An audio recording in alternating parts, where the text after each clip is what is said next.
காதோடு தான் நான் பேசுவேன். Hi viewers, welcome back to the show. ஒரு காலர் லைனில் இருக்காங்க. Hello. Hello. Yes. Yeah madam பேசலாமா? இப்போ கனெக்ஷனில் இருக்கீங்க. இந்த நிகழ்ச்சி காதோடு தான் நான் பேசுவேன். இதில் வந்து ஜென்ரலாக உளவியல் பிரச்சனைகள், தனிநபர் பிரச்சனைகள், இல்லை பொதுவான ஒரு கருத்துகள் ஏதாவது இருக்குமானா நீங்கள் பகிர்ந்துக்கலாம். இல்லை, சில பேருக்கு வந்து நான் அப்சர்வ் பண்ண வரைக்கும் அடுத்தவங்க யார் எது பண்ணினாலும் நமக்கு கெடுதல் செஞ்சிருவாங்க அப்படின்னே ஒரு சைக்கலாஜிக்கல் ஃபீலிங்கோடய எல்லாரையும் நமக்கு கெடுதல் செய்யறாங்கன்னே சில பேர் பாக்குறாங்களே. அதாவது யூ மீன் டிஃபென்சிவா இருப்பாங்கன்னு. ஆமா, இப்ப யார் எது சொன்னாலும் நமக்கு அது கெடுதலா இருக்குமோ அதை ஃபர்ஸ்ட் அது என்ன சொல்றாங்கன்னு திங்க் கூட பண்ண மாட்டாங்க. அது ஃபர்ஸ்ட் நெகட்டிவா மட்டும் ஃபர்ஸ்ட் பாப்பாங்க. அப்போ ட்ரஸ்ட் இல்லைன்னு அர்த்தம் இல்லையா? ட்ரஸ்ட் இல்ல. யார் எல்லாத்தையும் இன் ஜெனரல் எல்லாத்தையுமே எல்லாமே உலகத்துல எது இருந்தாலும் கடையில சமாளினா அதுல என்ன கெடுதல் தான் ஃபர்ஸ்ட் இது பாக்குறாங்க. சரி. யாராவது சொன்னா உடனே அதுல கெடுதல் தான் ஃபர்ஸ்ட் திங்க் பண்றாங்க. சரி. யாரு மேல யார்கிட்டயுமே எந்த நம்பிக்கையுமே இல்லாம சில பேர்லாம் அந்த மாதிரிலாம் இருக்காங்க. 2-3 கேரக்டர்ஸ் நான் பார்த்திருக்கேன். சரி. அதுக்கு என்ன அவங்களுக்கு பேசிக் சைக்கலாஜிக்கல் ரீசன் இருக்கும்? அது பேசிக்காக 2 நிலைப்பாடு இருக்கலாம். ஒன்று வந்து நான் தான் சரி, மற்றவங்க யாரும் சரியில்லை, I am okay, others are not okay அப்படிங்கிற ஒரு லைஃப் சிச்சுவேஷன் நிலைப்பாடு அவங்க எடுத்திருக்கலாம். அந்த மாதிரி இருக்கிறவங்க வந்து ரொம்ப ஒரு சைக்காட்டிக்காக பிஹேவ் பண்ணுவாங்க. அதாவது நீங்கள் சொல்கிற மாதிரி எப்போவுமே நான் தான் கரெக்டு, மற்றவங்க எல்லாம் தப்புன்னு சொல்லிட்டு எல்லாத்தையுமே ரொம்ப தெரிஞ்ச மாதிரி எதிர்க்கிறது, போராட்டம் பண்ணுறது, யாருனாலும் நீ என்னடா பெரிய ஆளான்ற மாதிரி கேள்வி கேட்குறது, அதை மாதிரிலாம் ரொம்ப ஒரு அடக்கமே இல்லாமல் ரொம்ப இதாக துன்புறுத்தல் பண்ணுற மாதிரிலாம் இருப்பாங்க. அவங்களுக்கு பிரச்சனையே இல்லாமல் இருப்பாங்க, ஆனால் அவங்கள சுற்றி இருக்கிறவங்க எல்லாருக்குமே பிரச்சனை இருக்க மாதிரி இருக்கும். ஸோ அதை மாதிரி ஒரு சில கேரக்டர்ஸ் இருப்பாங்க. ஒரு சில பேர் வந்து நான் சரி கிடையாது, அதனால என்ன நீ எல்லாம் மட்டும் சரியா, நானும் சரி கிடையாது நீயும் சரி கிடையாது போயா சும்மா அப்படின்ற மாதிரி I am not okay, you are also not okay அப்படிங்கிற நிலைப்பாடு இருப்பாங்க. ஸோ அது வந்து அதுவும் ஒரு மாதிரி சைக்காட்டிக் சிச்சுவேஷன் தான். ஓகே. இன்ஃபீரியாரிட்டி காம்ப்ளெக்ஸ் அந்த மாதிரி தான் இருக்குமா? இன்ஃபீரியாரிட்டி காம்ப்ளெக்ஸ் டெஃபினட்டாக இருக்கும். பட் அது வந்து ரொம்ப மினிமல். இன்ஃபீரியாரிட்டி காம்ப்ளெக்ஸ்ன்றது ஒரு மினிமல் வேர்டு. பட் இந்த மாதிரி ஒரு சினிக்கலாக இருக்கிறது, நெகட்டிவ் ஆட்டிடியூடோடையே எல்லாரையும் அப்ரோச் பண்ணுறதுன்றது இட்ஸ் அ சீரியஸ் பர்சனாலிட்டி. அடுத்தவங்க என்ன செஞ்சு நமக்கு கெடுதல் செஞ்சுவாங்களோ, அது வந்து ஒரு சீரியஸ் பர்சனாலிட்டி. அது சரியா முடியாதோ, கெடுதலா தான் முடியுமோ, அது வந்து ஒரு சீரியஸ் பர்சனாலிட்டி ப்ராப்ளம். அது ஒரு சீரியஸ் பர்சனாலிட்டி ப்ராப்ளம். ஸோ அந்த மாதிரி ஒரு டொமைன்லேருந்து இருக்கிறவங்க வந்து ரொம்ப மேனிப்புலேட்டிவாக இருப்பாங்க. How to get them out of that condition? அது வந்து ரொம்ப கஷ்டம். பட் அவங்கள ஹேண்டில் பண்ண மட்டும்தான் நம்ம தெரிஞ்சுக்கணும். அந்த மாதிரி மேனிப்புலேட்டிவாக ஒருத்தங்க இருக்காங்கன்னா, இப்போ ஒரு சில பேர் எது சொன்னாலும் டிஃபென்சிவாகவே போவாங்க. அப்போ அந்த மாதிரி இருக்கிறவங்க கிட்ட நம்ம வந்து மினிமைஸ் பண்ணுறது, மோஸ்ட்லி ஸ்டேட்மெண்ட்டாக சொல்கிறது நல்லது. எதையுமே வந்து இதுவாக இல்லாமல் ஸ்டேட்மெண்ட்டாக சொல்கிறது நல்லது, பர்சனல் நவுன்ஸ் எல்லாம் இல்லாமல். அடுத்தது வந்து அவங்க எப்படியும் என்ன சொன்னாலும் நம்ப போகிறது இல்லைன்னு தெரிஞ்சிருச்சு. அதனால் அவங்கக்கிட்ட வந்து பாண்டிங் பண்ணுறதே வேஸ்ட்டு. ஸோ அவங்க கூட பாண்டிங் பண்ணணுன்ற ஒரு இன்டென்ஷனே விட்டுடணும். சப்போஸ் அவங்க உறவுகளாகவே இருந்தால் கூட அவங்க அதான் அவங்க சப்போஸ் ஒரு ஹஸ்பண்டாவோ, அதான் ஒரு ஃபேமிலி மெம்பர், இப்போ ஒரு ஹஸ்பண்டாவோ ஒய்ஃபாவோ சில்ட்ரனாவோ இல்லை சிப்ளிங்காவோ இருந்துட்டாங்கன்னா கூட அது ரொம்ப வேதனையான ஒரு விஷயம். ஏன்னா விழலுக்கு இறைத்த நீர் போல் நம்ம எவ்வளோதான் நல்ல எண்ணத்தோடு நம்ம மேலே மேலே செய்தால் கூட அது விழலுக்கு இறைத்த நீர் போல் போயிட்டே இருக்கும், உறிஞ்சிட்டே இருக்குமே தவிர பாண்டிங் ஏற்படாது. அது வந்து ப்ராப்ளம் என்னென்னா, இப்போ கெமிக்கல்ஸ்குள்ளே சிலதுக்கு அடேசிவ்னஸ் வராதுல்ல. சில கெமிக்கல் இப்போ வந்து தாமரை இலை மேலே நீர் மாதிரி சிலது என்ன தான் கொட்டினா கூட அதோட ஒட்டாதே. அது வந்து அது இயற்கையில் அந்த மாதிரி சில பர்சனாலிட்டிக்குள்ளே வந்து ஒட்டவே ஒட்டாது, பாண்டிங்கே வராது. சரி நம்ம நீர் இறைச்சா ஒட்டலை, நெய்ய போடலாம். அதான் நம்ம என்ன நினைப்போம்னா, சில பேர் வந்து எத்த தின்னா பித்தம் தெளியுன்ற மாதிரி, சரி இப்போ தாமரை இலை இருக்குது அது மேலே நீர் போட்டால் ஐயோ ஓடிடுதே, சரி அப்போ அடுத்தது தேங்காய் எண்ணெய் ஊற்றுவான், சரி அதுவும் ஓடிடுதே, சரி நெய்யே ஊற்றி பார்ப்போம் அப்படின்னா அதுவும் அது வந்து என்ன மெட்டீரியல்னு கிடையாது, அதுவும் ஒட்டாது. ஸோ அது மாதிரி சில பேருக்கு வந்து இவ்வளோ அன்பு கொடுத்தா சரி அவங்க ஒட்ட மாட்டேங்கிறாங்க, இன்னும் அன்பு கொடுத்தா ஒட்டுவாங்களா, இல்லை இன்னும் அன்பு கொடுத்தா இன்னும் நான் எல்லாத்தையுமே தியாகம் பண்ணா, அது கிடையாது. அங்கே அங்கே வந்து அவங்களுக்கு ஒட்ட மாட்டாங்க. So only we need to learn. ஆமா, the other person has to learn. இப்போ வந்து இது வந்து ஒரு நம்மளுக்கு ஒரு எக்ஸிஸ்டன்ஸ் பண்ணணும், அது கொஸ்டின் பண்ணணும், weather we need this relationship or not. ஆமாம், இப்போ குழந்தை அப்படி ஆயிடுச்சு, பெற்றோர்கள் இருக்காங்கன்னு வச்சுங்க, அப்போ அவங்க இதெல்லாம் வந்து செத்ததுக்கு அப்புறமும் வரக்கூடிய உறவுகள் இல்லையா? என்னதான் எனக்கும் உனக்கும் உறவே இல்லைன்னு வெட்டிட்டோம்னா கூட, பேசிட்டோம்னா கூட, நம்ம மனசு எப்பவுமே யோசிச்சுட்டு தான் இருக்கும், ஐயோ நம்ம பையன் என்ன பண்ணுறானோ, நம்ம பொண்ணு என்ன பண்ணுறாங்களோ, நம்ம மனைவி என்ன. அதனால நாம் வந்து ஒன்று புரிஞ்சுக்கணும், சரி நம்மளால் முடிஞ்சது we can only pray for their good living, அவ்வளோதான். ஸோ நம்மளால் முடிஞ்சது அவங்களுக்கு நல்ல எண்ணத்துக்கு நம்ம ப்ரே பண்ணிகிட்டே இருக்கணும். மற்றபடி நம்மளோட எதிர்பார்ப்பு 0 பண்ணிடணும். எதிர்பார்ப்பு 0 பண்ணிடணும். அடுத்தது வந்து இது வந்து அவங்க மேலேயும் குற்றம் கிடையாது, என் மேலேயும் குற்றம் கிடையாது. நான் சொன்ன மாதிரி இப்போ தாமரை மேலே எதுவுமே ஒட்டலைன்னா அது தாமரை மேலே குற்றம் சொல்ல முடியாது, அது தன்மை அப்படி, நேச்சர். அது மாதிரி பாவம் இவங்களுக்கு ஏதோ குறைபாடு, அவங்களுக்கு யாரு கூடமே, என் கூட மட்டும் இல்லை, பாரபட்சம் இல்லாமல் அவங்க எது கூடமே ஒட்ட மாட்டேங்கிறாங்கல்ல, எதையுமே நம்ப மாட்டேங்கிறாங்க, யாரையுமே நம்ப மாட்டேங்கிறாங்கன்ற போது தெர் இஸ், இப்போ என்னோட பிளேஸில் இன்னொருத்தங்க இருந்தால் கூட அவங்க பிஹேவியர் இதே மாதிரி தான் இருந்திருக்கும் இல்லையா? அப்படி இருக்கிற சுச்சுவேஷனில் நாம் அதை ஃபிலசாஃபிக்கலாக எடுத்துன்னு போகிறது தான். அப்படி இல்லாமல் அவங்க எல்லாருக்கிட்டையும் நல்ல மாதிரியாக இருந்துட்டு நம்மக்கிட்ட மட்டும் பழகலைன்ற போது அப்போ ஏதோ பர்சனாலிட்டி கிளாஷ், அப்போ நம்ம பண்ணது என்ன அவங்களுக்கு அஃபெக்ட் ஆகிருக்கு, அப்படி யோசிக்கணும்.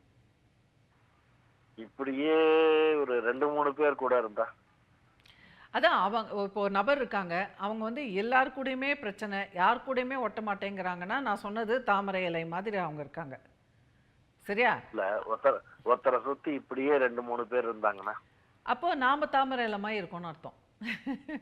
நம்ம கூட யாருமே ஒட்ட முடியலனாக்கா அப்போ நம்மளோட தன்மை அப்படின்னு அர்த்தம். ஸோ அப்போ அதுக்கும் நம்ம வந்து நம்மளை குறை சொல்லக்கூடாது, மற்றவங்களும் குறை சொல்லக்கூடாது.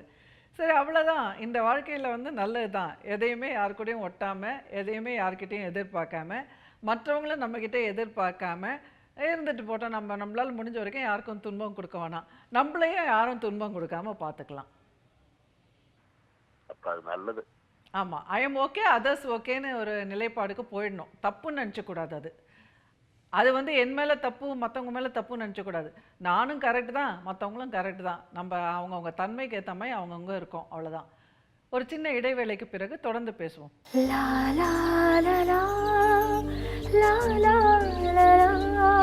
காதோடு தான் நான் பேசுவேன்.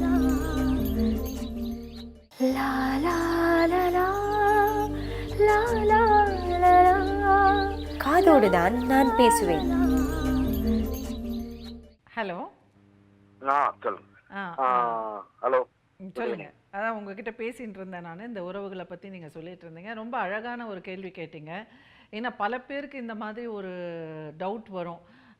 அவங்க என்னென்னவோ செஞ்சுருப்பாங்க எல்லாருக்கும், பட் ஏதோ ஒரு காரணத்துக்கு யாருமே ஒட்டாமல் இருப்பாங்க. அதே மாதிரி இல்லாட்டினா நாம் எல்லாருக்கும் செஞ்சுருப்போம், ஏதோ காரணத்துக்காக மற்றவங்க ஒட்டாமல் இருப்பாங்க. ஸோ இந்த மாதிரி நேரத்துலலாம் நான் தப்பா அவங்க தப்பான்ற ஒரு ஆசிலேஷன் இருந்துகிட்டே இருக்கும். ஓகே, ஸோ அது வந்து நம்ம அந்த மாதிரி நேரத்தில் தான் அந்த பேட்டர்ன் பார்க்கணும். இப்போ யாரோ ஒருத்தர்கிட்ட மட்டும் அப்படின்னாக்கா அது வந்து தனிப்பட்ட முறையில் இருக்கிற கான்ஃப்ளிக்ட். பட் அப்பா அம்மா கிட்டேயும் அப்படி இருந்தது, ஹஸ்பண்ட் அவர் ஒய்ஃப்கிட்டையும் அப்படி இருந்தது, சில்ட்ரன்கிட்டையும் அப்படி இருக்குது, சிப்ளிங்ஸ்கிட்டையும் அப்படி இருக்குது, ஃப்ரெண்ட்ஸ்கிட்டையும் அப்படி இருக்குது, அப்படிங்கிற மாதிரினா அப்போ அது வந்து pattern in the relationship. So அப்போ வந்து டீப் இன்கிரைன்டு பர்சனாலிட்டி ப்ராப்ளம் அது. ஸோ அதனால் அந்த பர்சனாலிட்டி ட்ரெயிட்டை வந்து ப்ராப்ளமாக எடுத்துகிட்டு போகாமல் அந்த ட்ரெயிட்டை வந்து எப்படி நம்ம ஹேண்டில் பண்ணுறது அப்படின்னு புரிஞ்சுட்டோம்னா, கத்தியை பாசிட்டிவாக ஹேண்டில் பண்ணுற மாதிரி நம்மளோட ட்ரெயிட்டை பாசிட்டிவாக ஹேண்டில் பண்ணிட்டு போயிடலாம். Very good idea. Okay, so thank you very much.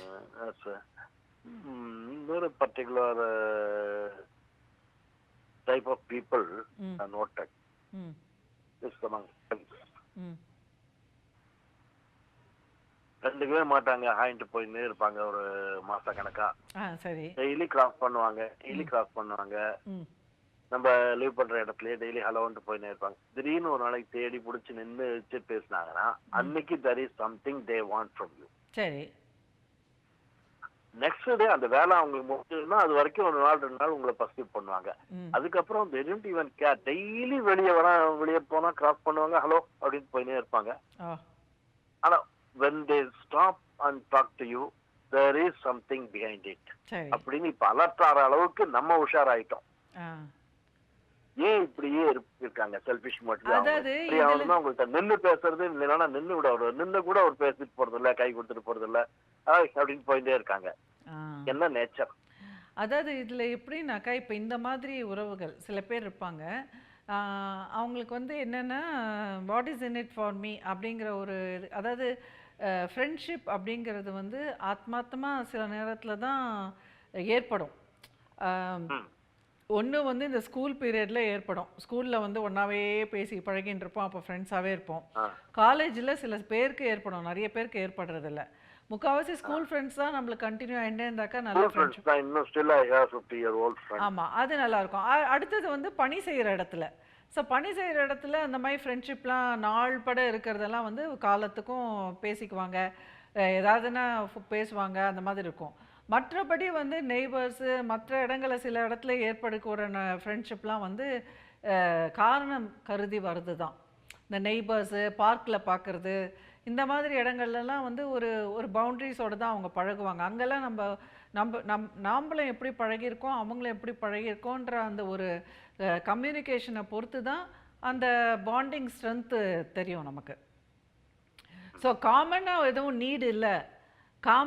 Need இல்லை அப்படிங்கிற பொழுது அப்போ அந்த நேரத்தில் அவங்களுக்கு ஏதாவது ஒரு தேவை இருந்ததுன்னா பேசுவாங்க. அந்த நேரத்தில் அதெல்லாம் நம்ம பெருசாக எடுத்துக்காமல் நமக்கு ஒன்றும் பெரிய லாஸோ இல்லை பெரிய இதுவோ இல்லைன்னாக்கா நாமளும் டைம் கொடுத்து பேசலாம். இல்லை நம்மளுக்கு டைம் கொடுக்க முடியாதுன்னா கொடுக்க முடியாதுன்ட்டு போகலாம். ஏன்னா அதுக்கு வந்து ஒரு பெரிய மீனிங் ஒன்றும் கிடையாது. நாம் டைம் கொடுத்தாலும் பெரிய மீனிங் இல்லை, டைம் கொடுக்கலனாலும் பெரிய மீனிங் இல்லை. Because we really don't mean each other to very big extent. அந்த மாதிரி தான். But otherwise good friends, phone எடுத்து திடீர்னு எடுத்து 2 பேரும் இன்டர்காம்ல பேசிக்க முடியும், அந்த மாதிரிலாம் இருக்காங்க. அதான் அது வந்து எப்படின்னா இது எல்லாமே தேடி வந்து அவங்க வந்து நிறுத்தி பேசுனாங்கன்னா there is some obligation behind it. அதனால ரொம்ப கஷ்டமா இருக்கு, கஷ்டமா இருக்கு. இல்ல அத மாதிரி தேடி வரும்போது பேசுற மிச்ச நேரத்துல அப்படி அலட்சியமா அப்படி போறியே அப்படி இல்ல. அது அலட்சியம் நம்ம எடுத்துக்க கூடாது. அது அலட்சியம்னு எடுத்துக்கிறதுனால தான் நமக்கு மனசு கஷ்டப்படுத்திடும். அது அலட்சியம்னு எடுத்துக்காம சரி ஓகே அவங்களுக்கு ஒரு உண்மையான ஒரு நீடு இருக்கு, அதை நம்ம பூர்த்தி செய்வோம்னு நம்பி தான் நம்மக்கிட்ட வராங்க. அப்போ அவங்க வந்து அவங்களோட வட்டத்தில் அவங்களோட ஃப்ரெண்ட்ஸில் வந்து நம்ம பல வட்டங்கள் இருக்கோம் இல்லையா, அதில் வந்து நம்மளை எங்கேயோ ஒரு இம்பார்ட்டன்ஸ் கொடுத்து அவங்க வச்சுருக்காங்க. இப்போ ஒவ்வொரு ஃப்ரெண்டையும் நம்ம ஒவ்வொரு எல்லையில் வச்சுருப்போம். நம்மளோட எல்லாருக்குமே சொல்கிறேன், எல்லாருக்குமே ஒரு சில வட்டங்கள் இருக்கும். ரொம்ப நெருங்கிய வட்டம், கொஞ்சம் க்ளோஸு, ரொம்ப க்ளோஸு, கொஞ்சம் தள்ளி வச்சுக்கணும். இந்த மாதிரி பல அழுத்தங்களில் இப்போ அந்த ஸ்கேல் ஆஃப் 10 ஒவ்வொருத்தருக்கு ஒவ்வொரு மார்க்கில் தான் நம்ம வச்சுருப்போம். ஸோ அந்த மாதிரி இவங்க வந்து உங்ககிட்ட வந்து ஏதோ நம்பி வராங்கன்னா அப்போ அவங்க வந்து அந்த இடத்துல உங்களை வச்சுருக்காங்க. ஸோ அதில் வந்து ஒரு ஆத்மார்த்தமாக நம்மளுக்கு வலி இல்லாமல் ஏதாவது பூர்த்தி செய்ய முடியும்னா ஜாலியாக சந்தோஷமாக செஞ்சு கொடுக்கலாமே, ஈகோ இல்லாமல். அப்படி செய்ய முடியாது, அப்படி இல்லை வலிக்குதுன்னா செய்யக்கூடாது. அதாவது இப்போ வந்து நம்ம ஒரு அதுக்கு வந்து அவங்க பெரிய பாராட்டுதல் தான் தரமாட்டாங்க. அதை நம்ம எதிர்பார்க்க கூடாது. இப்போ வந்து ஒரு பெண்மணி வேலைக்கு போறா, ஒரு பெண்மணி வேலைக்கு போகல, வீட்டில் இருக்கா. ஸோ வேலைக்கு போகும்போது அவசரமாக போவாங்க வருவாங்க. அவங்களுக்கு ஹாய் சொல்கிறதுக்கோ பை சொல்கிறதுக்கோ டைம் இருக்காது. சும்மா ஒரு ஷார்ட்டாக ஸ்மைல் பண்ணிட்டு போயிட்டு இருப்பாங்க. இந்த வீட்டில் இருக்கிற பெண்மணிக்கு என்னென்னா எப்போவுமே இவங்க மேலே ரொம்ப பிடிக்கும். இவங்க நின்று பேசக்கூடாதான்ற மாதிரி வெளில வந்து அது பார்ப்பாங்க. ஸோ அந்த நேரத்தில் இவங்களுக்கு தெரியும் சரி அவங்க பேசணும்னு ஆசைப்படுறாங்க, பட் இருந்தாலும் நான் இப்போ கொஞ்சம் அவசரமாக போகிறேங்க அப்புறம் பேசுகிறேங்க அப்படின்னு சொல்லிட்டு போவாங்க. இது ரொம்ப இயல்பாக நான் பார்த்துருக்கேன், என்னோட அனுபவத்துலேயே பார்த்துருக்கேன், நானும் பண்ணியிருக்கேன். அப்புறம் என்ன ஆகும்னா நமக்கு வந்து அவங்களுக்கு நம்மளை பிடிக்கும் தெரியும், நமக்கு ஏதாவது ஒரு தேவை இருக்கும், திடீர்னு ஏதாவது ஒன்று என்ன கொஞ்சம் கழுது தட்டி கொஞ்சம் தரீங்களான்ற போது அவங்கள வந்து சரி ஓகே அப்படின்னு வாங்க பேசுவாங்க. அந்த நேரத்தில் நம்ம கொஞ்சம் பேசுவோம், ஏன்னா நமக்கு வந்து ஏதோ ஒன்று வேணுங்கிறதுக்காக. அதுக்கப்புறம் நாங்கள் திருப்பி அடுத்த நாள் காலையில் ஓடுற மாதிரி ஓடின்னு இருப்போம். உடனே அவங்க சொல்லுவாங்க இந்த மாதிரி ஏதாவது ஒரு தேவைன்னா மட்டும் ராஜி பேசுவதில்ல, இல்லாட்டினா பேச மாட்டேன். ஸோ இது என்னோட அனுபவத்துலேயே ஆயிருக்கு. பட் நான் என்ன சொல்ல வரேன்னா அந்த மாதிரி ஒருத்தங்க பண்ணுறாங்கன்னா நம்ம அவசியமாக அவங்க நம்மளை அலட்சியம் பண்ணுறாங்கன்னு நம்ம நினச்சக்கூடாது. ஒரு சமயம் உள்ளபடியே அவங்களுக்கு நேரமின்மையாக இருக்கலாம், இல்லாட்டினா வந்து வேறு எதுவும் காமன்னஸ் கூட இல்லாமல் இருக்கலாம். இப்போ சில நேரத்தில் எனக்கு வந்து என்ன பேசணும்னு தெரியாது. இப்போது அவங்களோட நான் பாராட்டுவேன், சில நேரத்தில் அப்பப்போ பாராட்டிட்டு போயிடுவேன். எப்போ நேரம் கிடைக்கும்போது பேசும்போது அவங்கள பாராட்டுறதுக்கு தான் ஒன்று இருக்குமே தவிர மற்றபடி வந்து வேறு எதுவுமே காமன்னஸ் இருக்காது. ஏன்னா அவங்க நல்லா கோலம் போடுவாங்க, நல்லா சமைப்பாங்க, அவங்களுக்கு தெரிஞ்ச விஷயம் எதுவுமே எனக்கு தெரியாது, எனக்கு தெரிஞ்ச விஷயம் எதுவுமே அவங்களுக்கு தெரியாது. ஸோ அந்த மாதிரி வந்து ஆண்கள்லேயும் இருக்கும் இல்லையா? ஸோ அதன் காரணமாக கூட அந்த மாதிரி ஒரு நெருக்கம் வராமல் இருக்கும். ஸோ அவரோட கால் கட் ஆகிடுச்சுன்னு நினைக்கிறேன். இந்த நிகழ்ச்சியும் முடிகிற நேரத்துக்கு வந்தாச்சு. ஸோ கான்வர்சேஷன்ஸ், கம்யூனிகேஷன்ஸ், அந்த ஒரு கம்ஃபர்டபுள் ஒரு இரு நபர்களுக்குள்ளே வரணும். ஃப்ரெண்ட்ஷிப் வந்து ரொம்ப அழகாக கம்ஃபர்டபுளாக மலர்ந்து அது வந்து ரொம்ப சந்தோஷமாக இருக்கணும்னா அந்த காமன்னஸ் அப்படிங்கிறது ரொம்ப முக்கியம். ஸோ காமன்னஸ் அண்ட் நீடு அது ரெண்டும் இருக்கும் பொழுது தான் அந்த ஃப்ரெண்ட்ஷிப் வந்து இருக்கும், கம்ஃபர்ட் இருக்கணும். அந்த ஏதோ ஒரு விதத்தில் நம்மள சந்தோஷம், நம்ம ஃப்ரெண்ட்ஷிப்பில் எதிர்பார்க்கறது சந்தோஷம்தான். ஸோ அந்த கிவிங் அண்ட் டேக்கிங் இருக்கும் பொழுது நம்ம வந்து கண்டிப்பாக அதை கண்டினியூ பண்ணுவோம்.